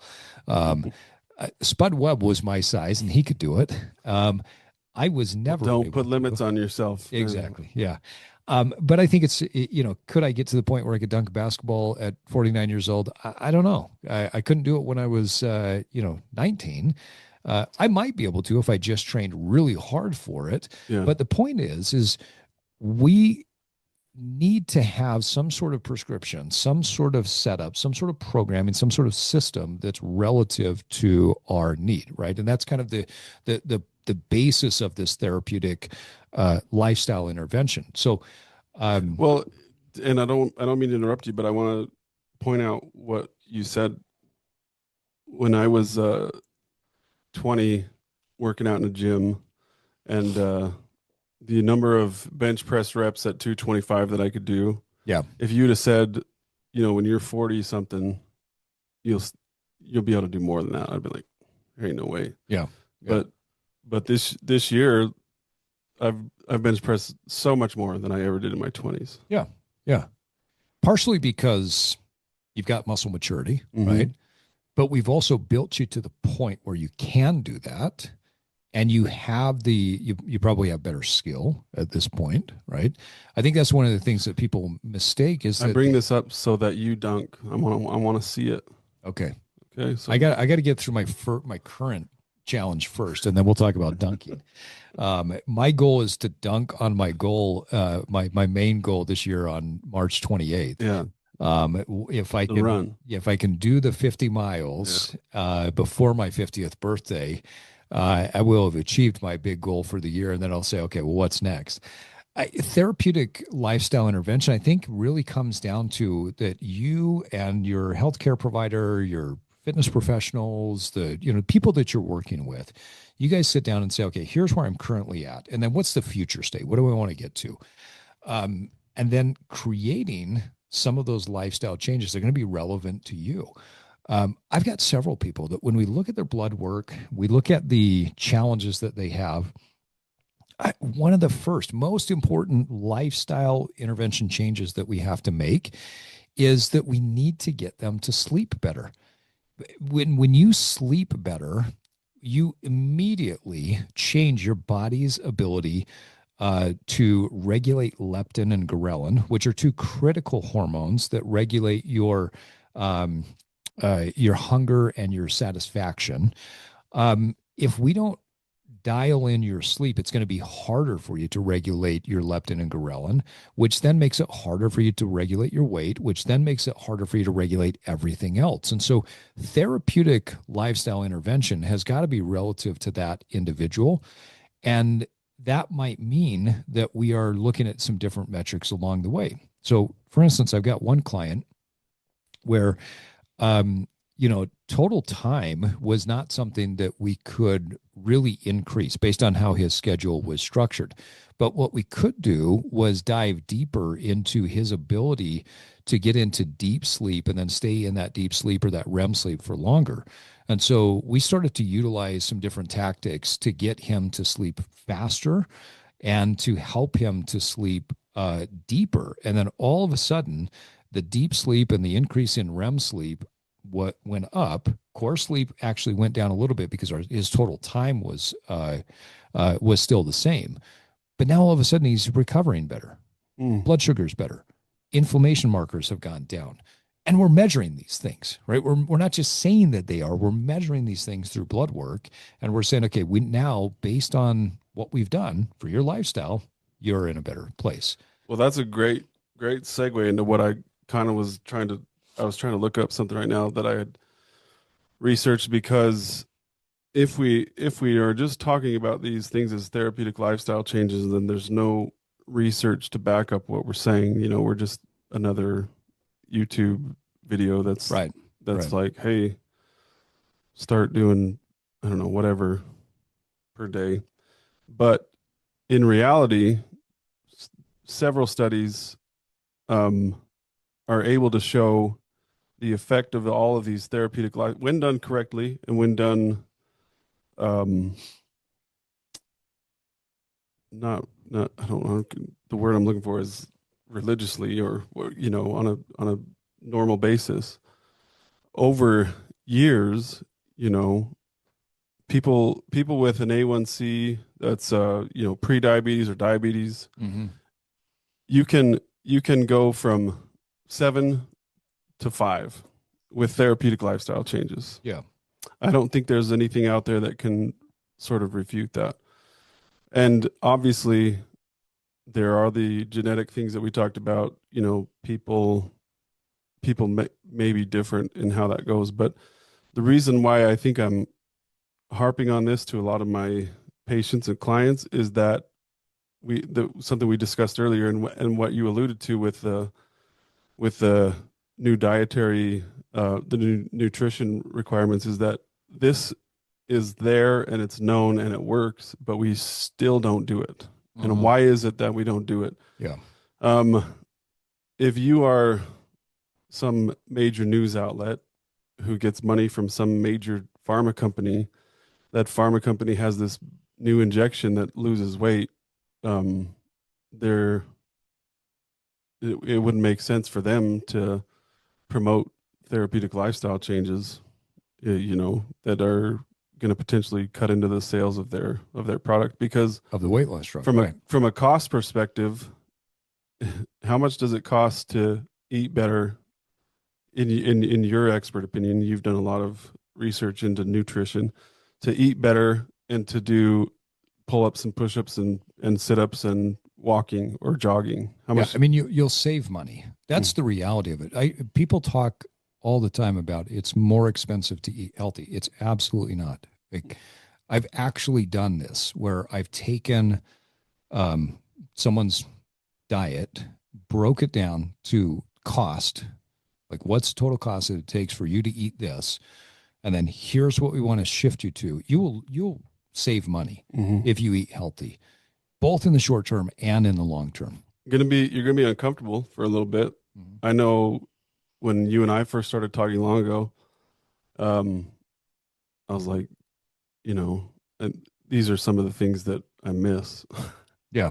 Yeah. But uh, the mindset has to be one of same with exercising. Like I would love to sleep in every morning and not work out. Mhm. Um, and I can if I want to. Um, what's the effect of that? It has to be that same sort of mindset as diet and working out. Like I can't just expect to stay static if or to be in like a homeostatic area of health if I'm not willing to be uncomfortable. And the cost effect too, I think, is something that I want to make sure we highlight, because this is something that you brought up when we first started talking about this episode. The cost of, let's say, doing a GLP-1 inhibitor drug. What's the monthly cost of that for most people? What's average? So cash price on like those brand name, you know, Was that Manjaro, Ozempic, Ozempic? Yeah. like $1,400 per Okay. month. And that's a once weekly injection. There's people that like compound it and do different things. It's still hundreds of dollars a month to do Yeah. it that way. Yeah. Versus, and plus, I guess maybe this is the wrong time to talk about this. Maybe we should talk about this during our diabetes episode. Mm. but, but, weight loss without cardiovascular work or strength training, um, is something that I think is sort of yet to be set in stone as to how beneficial that is for you, actually. Yeah, well, I can't remember what the exact statistic is. I'm going to have to look this up, but I believe that the statistic sits above 70%, and I might even be um, generous with that. I believe it might even be closer to the 90% of people that lose weight through just dietary restriction alone, which we would consider a GLP-1 a dietary restriction. Because yes, there's a couple of mechanisms in there that are helping people to lose weight, but by and large, what's happening is it's changing. You get sick every time you eat. Yeah, so Yeah. you eat less, right? Hmm. And we know that the main mechanism there is a reduction in calories, and so we would consider this to be a dietary restriction. So if you're doing dietary restriction, I believe it's at minimum 70% rebound, gain the same weight back, if not more. Well, and gain the same weight back without having gained any muscle. Correct. Yeah. So if you actually do the math, and this is what's scary, if you look inside the body, what's happening. So there were some early reports coming back from people who were going on what I believe at the time were considered regular doses of a GLP-1 inhibitor, and they were losing as much as 50% of their weight loss from lean tissue. Now, lean tissue could mean that maybe they've lost some water, but by and large, what we look at when we talk about body composition, lean tissue is muscle and it's bone. And so if you're losing, let's say, even 3 pounds out of 10 from lean tissue, you've now lost 3 pounds of lean tissue that by and large is more metabolically active than the fat tissue that you were losing before. Fat has a metabolism to it, muscle has a metabolism to it. It's just that muscle's metabolism is the metabolic rate of muscle is much higher than what fat metabolism is. So let's say that you lose 3 pounds of lean tissue, we'll call it muscle, but you've lost a total of 10 pounds. Well, what happens is your weight over time goes back up another 10 pounds. So you're not just gaining back the 7 pounds of fat that you lost, you're gaining 10 pounds of fat that you lost, or, some that you lost and then you added on. Now you're 3 pounds heavier from a fat standpoint, right? You're also now 3 pounds lighter from a lean tissue standpoint. So what does that do to your overall metabolic rate? Lowers it. So then what do we do when we Not to compound mention the it? bone health. Exactly. Yeah. And potential for, I know we'll talk more about this in another episode. If you are older and you're at risk of fall or at risk of falling, breaking hips, the death that results of that from that broken hip, you're putting yourself at risk of osteopenia, osteoporosis, fractures, so many different things if you're losing bone health. So you lose this metabolically active tissue by going extreme on a dietary intervention. And then you don't gain the lean tissue back. You just gain the fat back. So now we've kind of flip flopped. We've made you essentially fatter You're going to be bigger because fat is more voluminous than Your lean tissue your is, BMI will right? be the same, but your Exactly. composition will be much, much different. Yeah. So you may And go from like 27% body fat to 30% body fat, which has massive repercussions when it comes to your overall metabolic health. mhm. And I mean, this is encompassed in metabolic health, but higher risk of liver function disease, higher risk of heart Yeah. attack, higher risk of stroke. And when I think of muscle loss, I also think of bone loss because muscle and bone have a sort of Always. positive relationship. Right. As soon as you start to get osteopenic, one of the recommendations should be weight bearing exercise. Yep. Well, I mean, before you get before you get osteopenic, but if you show up to the doctor and your uh, Z score is low or whatever, and the first thing they do is throw you on Fosamax or something similar, um, I would question that, and I would say, well, how about just starting to lift some weight, walk around with a weighted vest on, or whatever the easiest way to start Yeah. lifting weights is. I'm curious. You bring that up. So I don't have the same background that you do to understand the mechanisms of how something like Fosamax works. Um, I've read it. I get it to a certain degree, but probably just like almost anybody else in the lay community would understand. Um, my understanding is that if I'm taking something like a Fosamax, but I'm not doing load bearing exercise, there's potentially a point where I'm number one, not going to be able to build more muscle because more bone, because if I have more muscle, I then am able to generate more force. Bone grows through mechanical stress, right? So if I'm creating a chemical environment via Fosamax or another drug like that to where I can then, uptake and build more bone, but I don't build more muscle, then my capacity for work is still low. So then I go for a walk and I have this tiny muscle pulling on a slightly stronger bone. Well, But does that fix the it's not even problem? just that. Like Right? that's a that's a great question, but and this is digging back into my like long ago, I'm trying to remember the exact mechanism, but people that take Fosamax or drugs like it for a long time have a potential to develop brittle bones because the way bone health works um, is kind of a a homeostatic loop. Osteoclastic activity and osteoblastic activity; those two are building Right. and eating bone to get calcium to wherever it needs to go.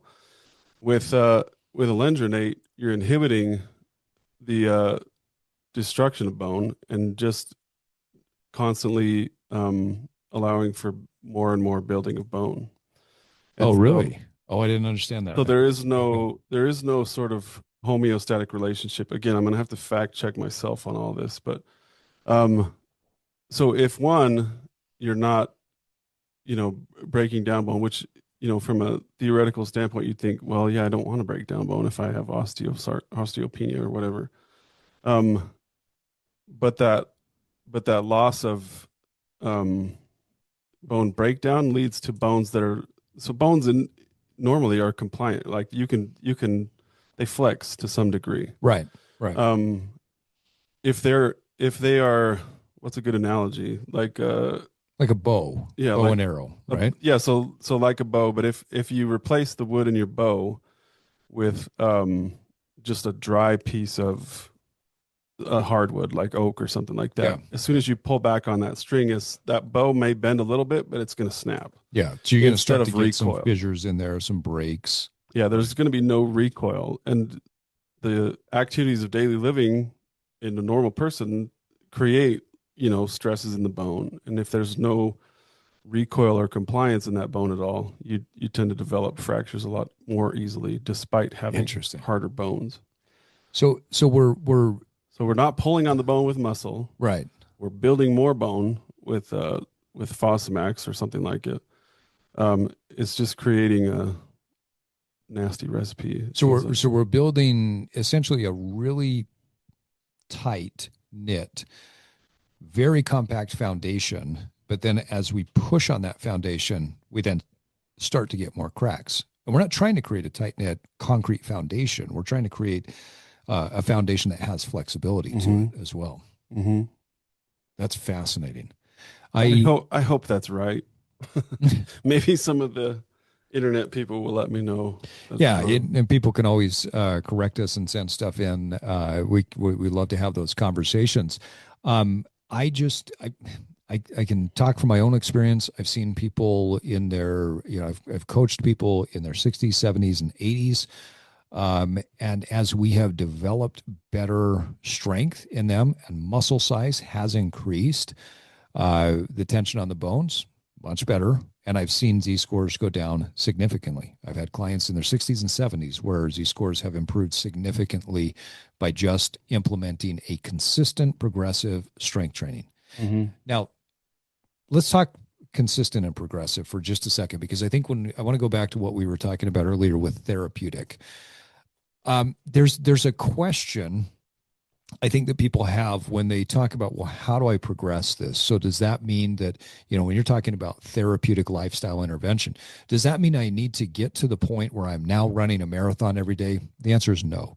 Does that mean that I need to be able to be like Brian, throwing up 225 for high reps? No.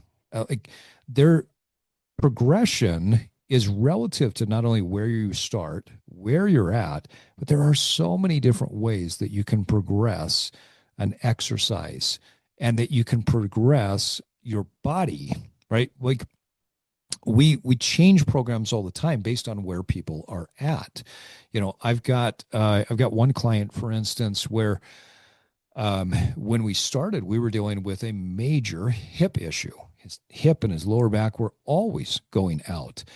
Now I've got him doing kettlebell lunges, and those kettlebell lunges are where he's holding the kettlebell on one side and then holding it on the other side as he's going through and doing the lunges. Sometimes we're now putting the kettlebell up overhead. Well, this idea of loading the body like this with different loading patterns now puts a different stress on his hips, his lower back than he couldn't do before. I mean, the idea of bending over to pick up a piece of paper was painful, if not the thing that dropped him to the ground. At this point, now he can do multiple reps. And we're not going crazy heavy with this weight, but he has the complexity factor Mm-hmm. that has now become the progression. So we've gone from I can't do simple movements without pain to now I can do very complex movements with no pain, right? That's progression.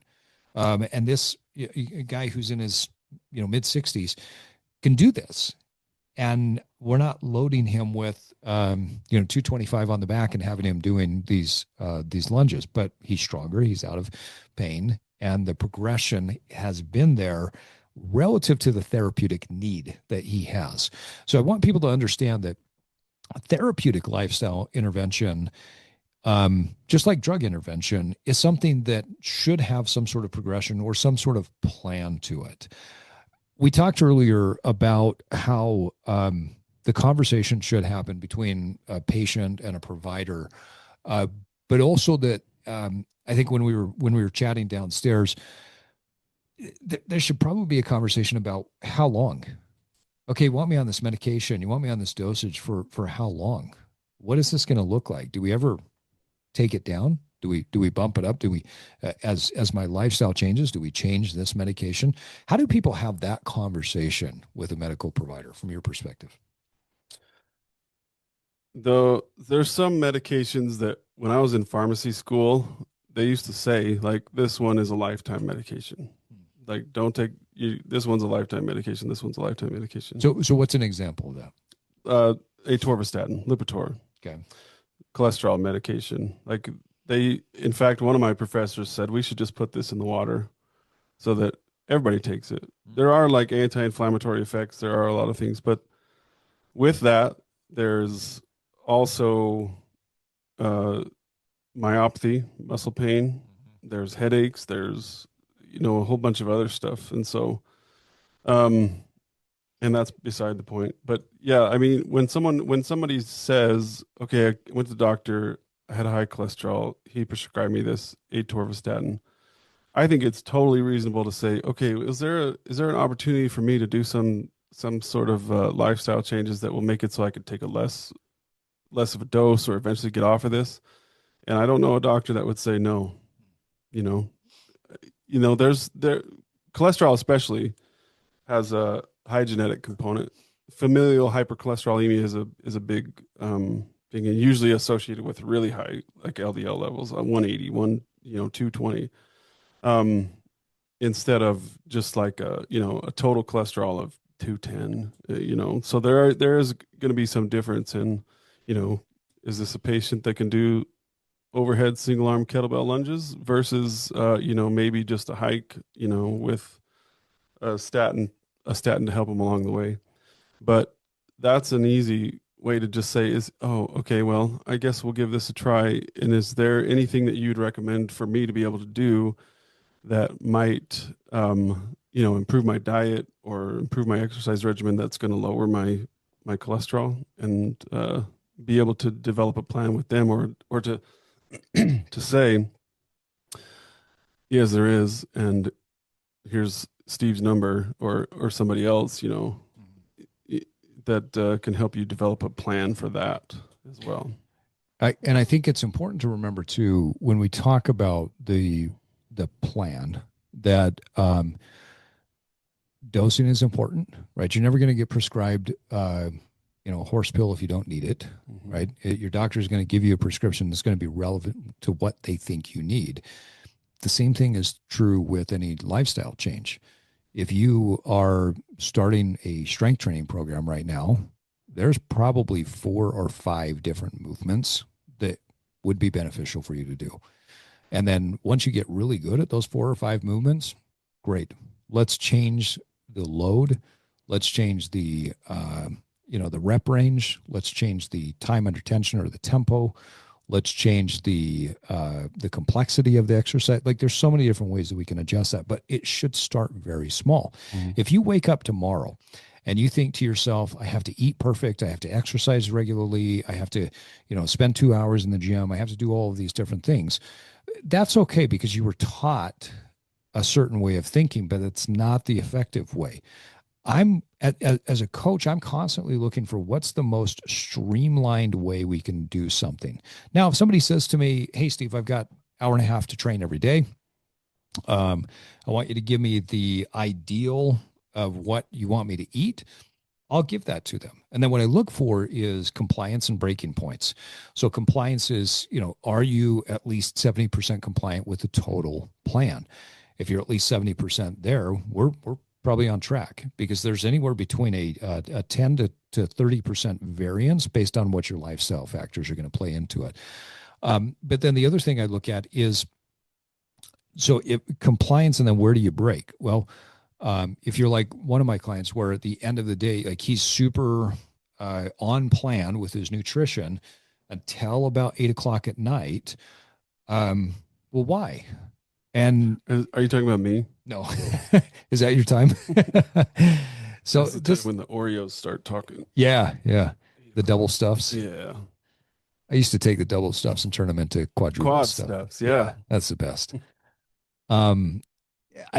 So we talked about, okay, well, what's the breaking point? What's happening there? What's going on in your mind? What's going on in your lifestyle? What are the behavioral factors? What are the cues that you're walking into at that time of the day? Is your early eating during the day supportive of you not falling apart at night? Or do we just need to change up the budget? I think you and I have talked about this several times. You don't have to get rid of your soda. You don't have to get rid of your candy or whatever it is that you enjoy. Just let's budget that in. I mean, food and enjoyment and pleasure are a part of your overall lifestyle. If I tell you that, I'm going to create a financial budget for you and you can only spend money on your needs. Okay, I have to have clothing. Well, what does that mean? Okay, so whatever the cheapest piece of clothing is. No, that's ridiculous. Oh, I have to have a vehicle, whatever the cheapest vehicle is. Like, you're not going to stick to that budget, right? You're going to buy things that you enjoy, that bring you pleasure, that also meet your needs. Food is the same way. Lifestyle is the same way. You got to have that moment at the end of the day where you enjoy something. Let's do that. Let's budget it in with the rest of what you've got Hmm. going on in your lifestyle, right? So, But you, it's this is not to take anything away from, but you have to have. Well, this is just reinforcing your point. You have to have the budget. Like it's got to be there. you Yeah. can't, you can't. I can't remember where I was going with that. Like if you're planning on having this time at the begin or at the end of the day, um, taking it several times during the day breaks breaks the whole budget. I don't know. Yeah. I mean, if you're eating, you say, hey, I want to relax at the end of the day and drink a soda because that's your time. Great. Don't turn that relaxed time into three times a day, right? If you're budgeting that because you want that feeling of I'm kicking my feet up and I'm relaxing, you also want the taste or the flavor because you like the Dr. Pepper. Um, Great. Let's not let that bleed into every other part of your day. Because then that could be the thing that, the one dosage of Dr. Pepper in the evening is probably not going to hurt you as bad as the three doses of Dr. Pepper throughout the day. And the three might easily turn into four or five. Now we're overloaded on sugar, calories have Mhm. gone too high, right? So I think it's important that patients have the conversation of what's the start and the stop time, but also what's relevant for me right now. One of the things, Brian, as we start to wrap up here, that I want to make sure we touch on is you had mentioned, hey, I want to talk to the listeners about like how you and I got connected with this and why this is such obviously this is a prevalent thing in your life and your profession, but really what's changed within you over the last 6 months to a year? Yeah, well, I mean, I'm at that time in life, where the numbers start to creep up. Mhm. You can't always eat the same things and feel the same way. Um, and it was I don't remember how long it was ago, but for some reason Steve Cutler kept coming up on my LinkedIn feed. Like, oh my gosh, I gotta There's that guy keep again. seeing all this stuff about how lazy and uh, fat I am, um, and we had met before, at a different kind of venture, and Mm-hmm. I was just I was to the point where I'm like, I got to start kind of practicing what I preach. And so I reached out and I was like, hey, this is what's happening to me, and I was very surprised that the first month was like, okay, well, don't we're not going to make any changes, just work out a little bit, show me what you're eating. Um, Whereas I've been used to people being like, "Oh man, you had 3,000 calories yesterday," or whatever. Um, and so that, and this is to kind of speak to the point you've been making today about the therapeutics of these plans needs to be carefully thought out and prescribed, so that the next month we're like, okay, well, here's what we're going to do. We're going to cut the calories a little bit. You do this and this in the mornings. Let's just do this and this, and then see how you feel in the evenings. So I think one of the first major complaints that I had when we first started talking was like, I just feel like bloated. Yeah. You Yeah. remember that? Mm-hmm. You're like, Yeah. yeah, you look bloated too. Yeah. Way too You bloated. didn't say that, but you could have, and it would have been true. And I was like, oh yeah, I just feel like, I mean, especially after eating something like, oh man, we just went to Olive Garden. I had steak and shrimp carbonara or chicken and shrimp carbonara, and I just feel like I can feel it right here. And so in the past 6 months, I can't say that I've felt that at all. Like even with the holidays coming and going, and waxing and waning diets and uh, exercises during that time, I don't remember what that really even feels like. Is this kind of what you're To feel wanting to like it. know? Yeah. Yeah. Yeah. So that's one of those things that you mentioned earlier. It was like, I don't know when you're going to start feeling the mental clarity or the whatever. I just know that it's going to happen. Yeah.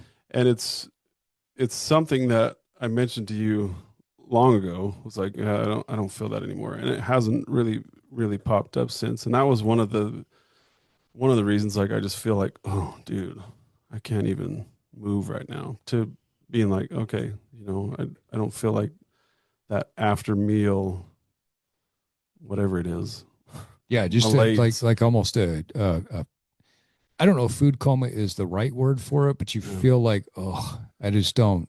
Yeah. I If don't, there's a sound I for it, don't, it's I don't feel like, I don't, I wouldn't call it a food coma because I never felt like overly tired. I just felt like, you are a slob.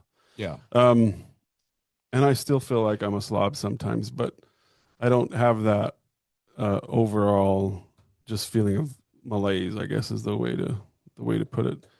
Um, and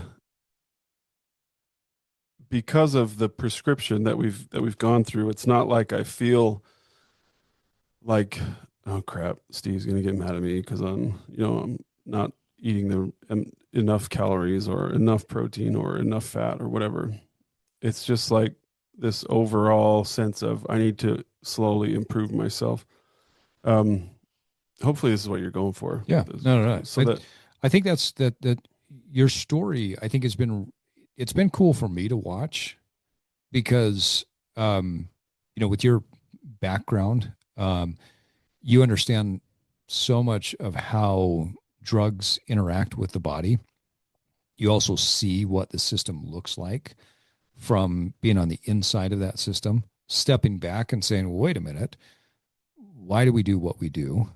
And as you mentioned before, I mean, for you, the first few weeks were observational. And the reason they were observational is because you were, when it took you through the nutrition archetyping, you came back as a connection convenience archetype, which means that you relate to food psychologically, socially, and emotionally as a way to connect with other people. But then convenience is a major factor as well. And sometimes is connection. that the laziest archetype? You can be No, it's honest. actually the most. There's a dichotomy in there where connection convenient archetypes they tend to have this war inside of themselves because connection is I want to sit down, I want to have conversation, I want to enjoy time with people, whereas convenience is got to get it done. Just Mm. give me the food, stick it in me, go, right? And if it's simple, it's easy, I'm ready to go. So convenience archetypes tend to be at war with themselves more often than anybody else because of those two divergent paths that you're going on. And so, one of the things that we looked at was, okay, well, what are you eating when you're on the road? What does that look like? When you're with other people, what are you eating? And so we took an observational stance to say, when you're with family, when you're with friends, what does that look like? When you're working during a normal work day, what does that look like? When you're traveling, what does that look like? And I think we came up with like really three different standard operating procedures or SOPs for you. Mm. One when you're traveling for pleasure, one when you're traveling with work, which then kind of bifurcates into, okay, I'm just traveling locally, or I'm traveling to the East Coast. That's the where the bifurcation happens. So it's if it's a longer travel, and then one that's just kind of your normal day to day. It's your family time. It's whatnot, and those different strategies that we have in there, they're not just a caloric macronutrient strategy. It's a strategy that works with your life and it fits. And so then it feels like um, number one, I think it's less restrictive, right? Yeah, Number two, it's not some guy telling you, you're an idiot because you ate more than the prescribed calories. not to my face. Yeah, right. I write it to you. But it fits because it's you. And I think that's one of the things that if I could get anything across to any person when it comes to nutrition, it's that yes, calories, macronutrients, micronutrients, fiber, all of these things matter, but they're secondary to understanding your psychology, your social structure, and your emotional structure as it relates to food. I don't think there's anybody in the scientific community that would disagree with me that the psychology, your behavioral change, that's the number one thing, right? But we say that and then we kind of skip over it. Mm. You didn't skip over it. You leaned into this. You did the journaling exercises. You made the notes here and there. We had the conversations to say, okay, why did you eat this? Like, I don't know. It was there. Okay, cool. Well, Why is that a habit? And then we would dig back into why that was a habit, and we would then decide whether we want to keep that habit or whether we want to get rid of it. So I'm curious, now that you've lost some body fat, you're making great progress in your strength, posture is looking better, your digestive health is better, bloating, inflammation, all of those things. You've made these, uh, when you look at it, really significant life improvements. How has this educated your approach with your patients, with your clients? Well, I think it's helped when it comes to when I talk to them about potential for therapeutic lifestyle change to be able to say, listen, you don't have to do this all at once. Like we're in this for the long haul with you, assuming you're not on hospice or 95 or whatever. Yeah. Um, maybe that means, like I said a little while ago, instead of every time you feel thirsty to drink Dr. Pepper, drink water, whatever. So I think it's help. It's also when you're the client hearing this sort of stuff, it's like this person uh, is seeing me as an individual, not just as we got to get this visit in today Yeah. type of thing. Yeah. Um, and to kind of go back to the medication side of things, the medications are, there's combinations of medications, but the medication itself is it's this, Mm-hmm. when you're talking about how flexible and how many archetypes there are with a diet, with a medication, it's no, take this in Yeah. the morning. Yeah. Just Um, one thing. so the flexibility of therapeutic lifestyle changes, the efficacy is the biggest point that we could make. I mean, I don't know how to get this point across, but every metric comes down. Why do we not focus on this? It's that one thing that's like with every chronic disease state, if it's mental, if it's physical, if it's anything, these therapeutic lifestyle changes work regardless. So why are we not focusing on this? I'm not anti medication, even though it probably Right. sounds like it as we go throughout this and hopefully more episodes to come. I'm just anti medication first.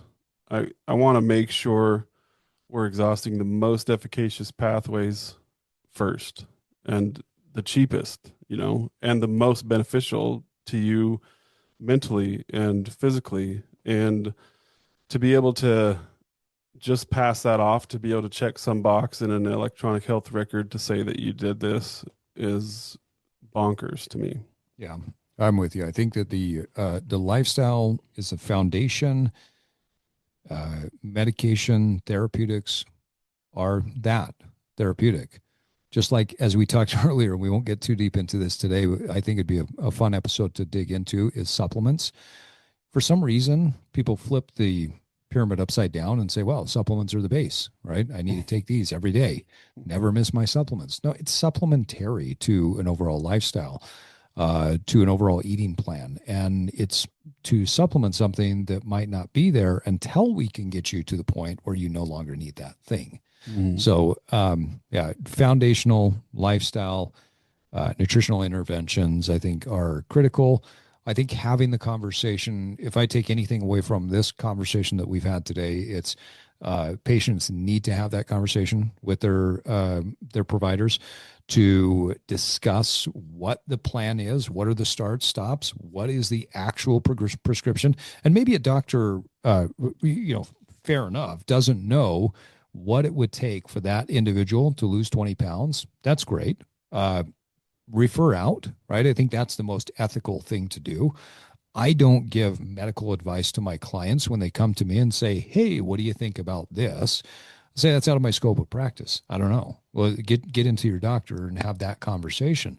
And so I think the refer out conversation needs to be there. If we reach a point where we need to include lifestyle intervention, great.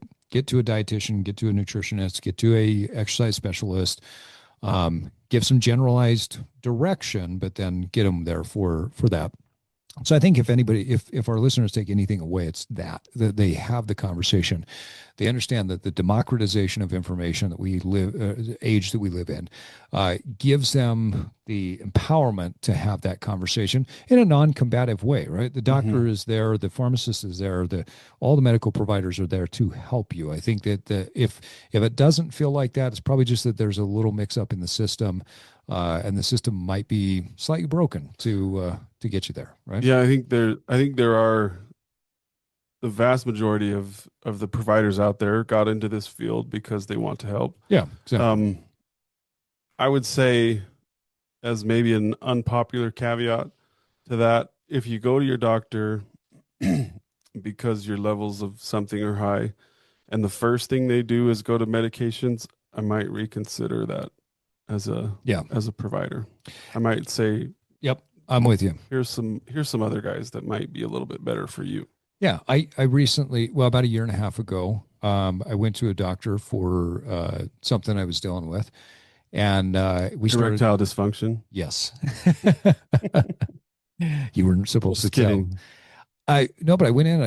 I sat down with the doctor, and I brought up a couple of questions, and she started talking to me about stuff, and I said, "Well, but no, that's actually not true." Like that, started talking about nutrition and a couple of other things that just I pushed back a little bit. I said, with respect, that's like that doesn't make any sense. That's not like we know that that's not true.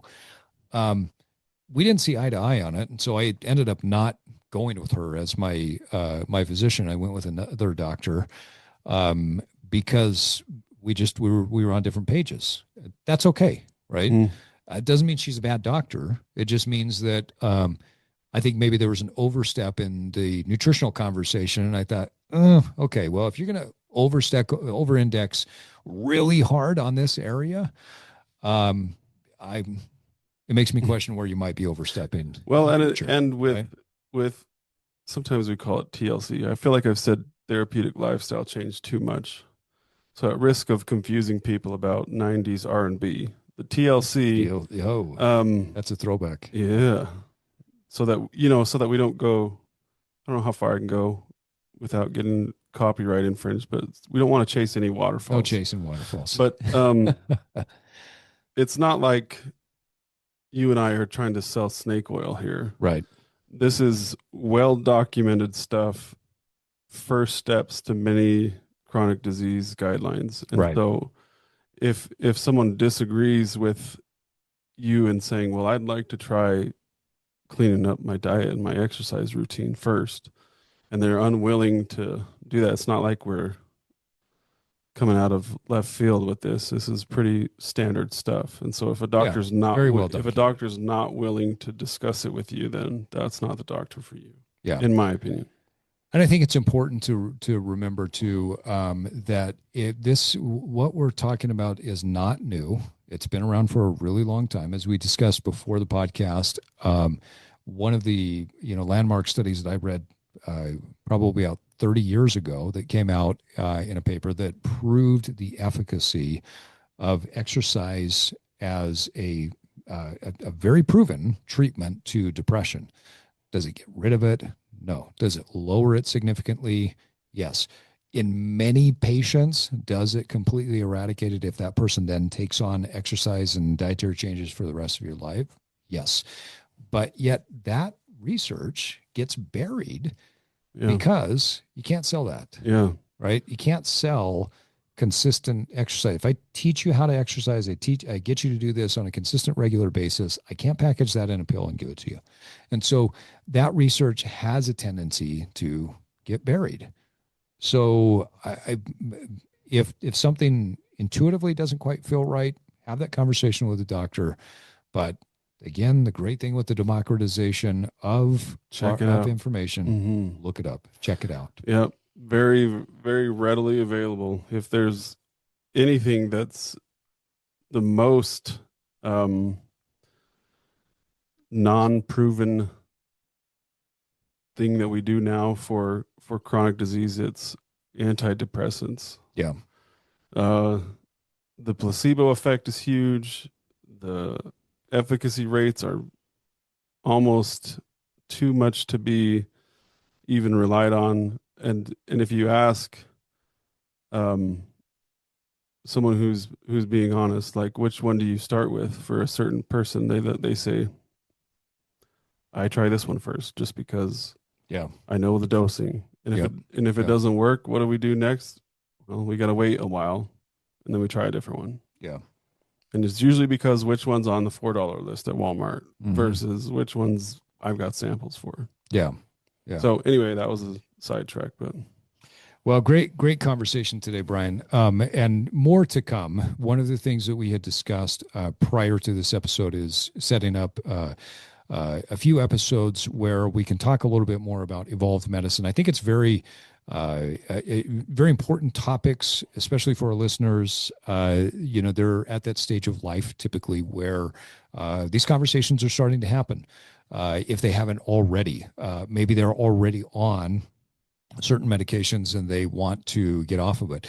And so in the future, we have planned some conversations to go deeper into certain disease states, maybe a little bit more into some of these lifestyle interventions look like. And then we're also starting to have conversations with other providers to come on and have the conversations with us. So much more to come as Brian and I continue to talk about what it means to live in an evolved medicine state. Brian, anything else to add as we wrap up here? No, I don't know the audience very well, but if there's commenters out there, I would love to hear, specifics of what people would be interested in hearing about, because there's so much to talk about.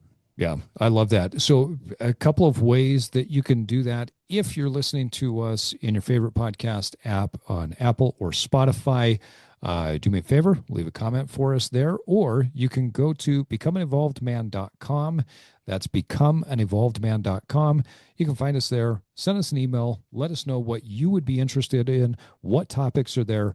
Or the other easy way to do it is go to Steve Cutler with an underscore on any social media platforms. You can find me on LinkedIn, Instagram, X. My name is the same on all of those. Send an email there or a message. We would love to hear from you so that we can dive deeper into the topics that are relevant to you. Brian, again, thanks for coming on. What a great conversation, not only right now, but before.